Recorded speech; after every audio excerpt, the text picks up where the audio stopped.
Hi guys, ina-explore ko na yung ilaw.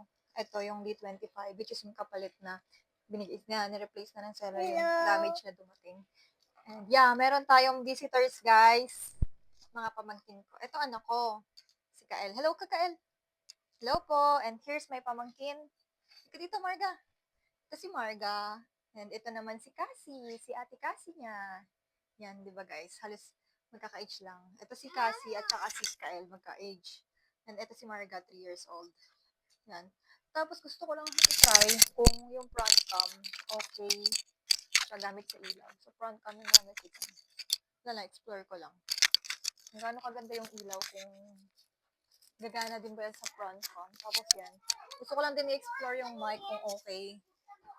Yan, nag-uusap yung mga bata. Ewan ko lang kung rinig to. Yan. Maganda rin sana kung may LED light na sa likod. Yan. Sayang to guys. Ganyan lang siya. Tapos, stop. Mamamatay. Sayang talaga. Pero grabe, ang bait ng seller. Ang bait ng seller. Ang bait ng seller, grabe wala akong masabi. Ang responsive niya. Ang bilis mag-reply. Naku, maingay! Ang bilis mag-reply nung sinabi ko na may problema dun sa na-order ko. Tapos, ang bilis talaga. Na-resolve yung issue, ni-replace, and hindi ako na-require na i-return to. And parang, sobrang yung trust nila sa customers nila, and I'm so happy. And I'm so like, ang bait naman. Like, parang na-overwhelm talaga ako.